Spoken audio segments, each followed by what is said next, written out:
Shalom, selamat malam Bapak Ibu yang dikasihi Tuhan. Selamat berjumpa kembali dalam program My Way, satu program renungan singkat yang akan memberkati kita malam hari ini sebelum kita beristirahat tidur. Dan puji Tuhan, malam hari ini kita masih akan membahas tema tentang mutiara kehidupan yang kita ambil ayat firman Tuhan dari kitab Amsal yang ditulis oleh Raja Salomo, dan kita bisa belajar banyak tentang ayat-ayat yang penuh dengan hikmat Tuhan buat kita semua. Kita akan baca malam hari ini di dalam Amsal 10 ayat yang ketiga yang berbunyi demikian. Tuhan tidak membiarkan orang benar menderita kelaparan, tetapi keinginan orang fasik ditolaknya. Melalui kebenaran firman Tuhan yang kita baca malam hari ini, bahwa firman Tuhan pun berkata, ada kalanya orang benar akan menderita kelaparan. Berarti ada kalanya kehidupan kita mengalami masa-masa yang sulit, masa-masa yang sukar, di mana kita berjuang untuk memenuhi kebutuhan hidup bagi diri kita sendiri atau bagi keluarga kita. Mungkin Bapak Ibu Saudara yang berusia di atas 50 tahun, mungkin yang orang tua kita, nenek, kakek nenek kita yang mengalami masa-masa perang, mengalami masa-masa sulit, masa-masa revolusi, masa-masa kemerdekaan negara Republik Indonesia, itu juga masa-masa yang sulit. Mungkin kita semua masih teringat akan kondisi di zaman masa-masa reformasi tahun 2007, tahun 2008, di mana ada kekacauan di mana-mana, ada penganiayaan juga, bahkan gereja-gereja Tuhan ada yang dibakar, bahkan hamba-hamba Tuhan juga menjadi korban dari masa-masa sulit seperti itu. Dan betul-betul waktu itu adalah masa-masa yang penuh dengan kengerian buat kita yang percaya kepada Tuhan, karena kehidupan semakin sulit ya.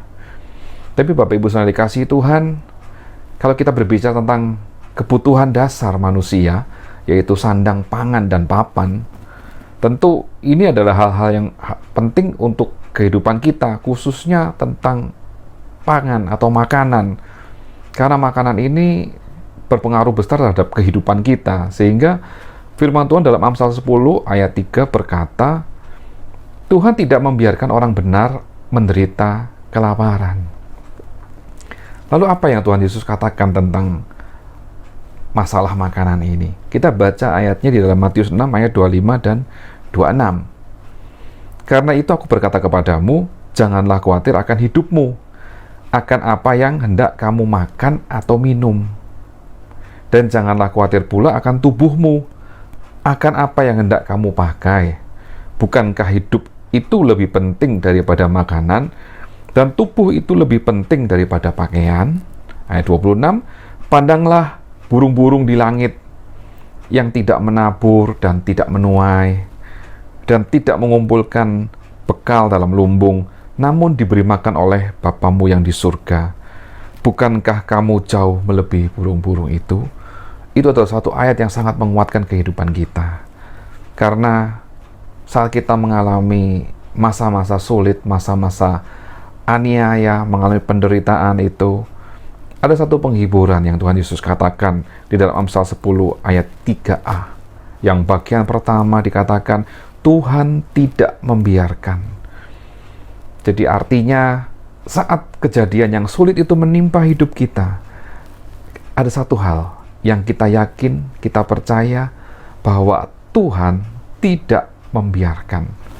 Ya, sekalipun diizinkan terjadi kita mengalami masa-masa sulit, tapi Tuhan tidak membiarkan. Artinya Tuhan tidak pernah meninggalkan kita sebagai anak-anak yang dikasihinya untuk sampai hidup terus dalam penderitaan. Tidak.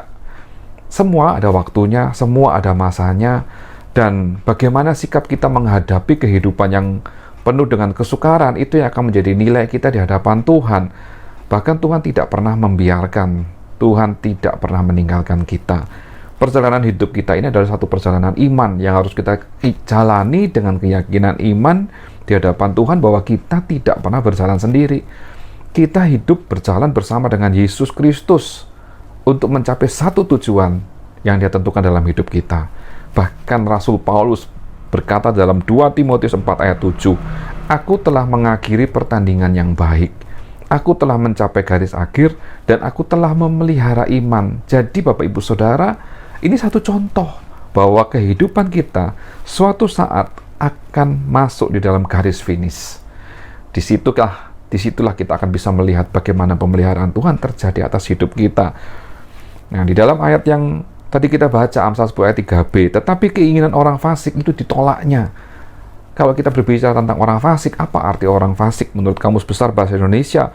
Orang fasik adalah orang yang percaya kepada Tuhan, tetapi tidak menjalankan perintah-perintah Tuhan, bahkan berbuat dosa. Jangan sampai kita menjadi orang fasik. Orang yang KTP-nya Kristen, mengaku kenal Tuhan, mengaku percaya Tuhan, tapi sikap, perbuatan, bahkan pikiran kita tidak berharap sepenuhnya kepada Tuhan. Tuhan tidak suka akan hal yang seperti ini, sehingga setiap keinginan orang fasik pasti akan ditolak oleh Tuhan. Tetapi orang yang benar hidupnya, orang yang menyerahkan hidup sepenuh kepada Tuhan dan percaya kepada nama Tuhan dengan sungguh-sungguh akan diberkati oleh Tuhan. Seperti firman Tuhan yang kita baca malam hari ini, Tuhan tidak akan pernah membiarkan orang benar akan menderita kelaparan.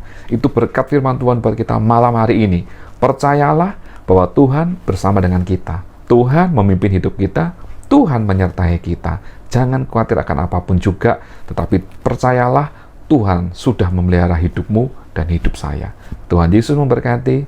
Malam hari ini selamat beristirahat dengan tidur yang nyenyak. Puji Tuhan. Amin. Tuhan Yesus memberkati.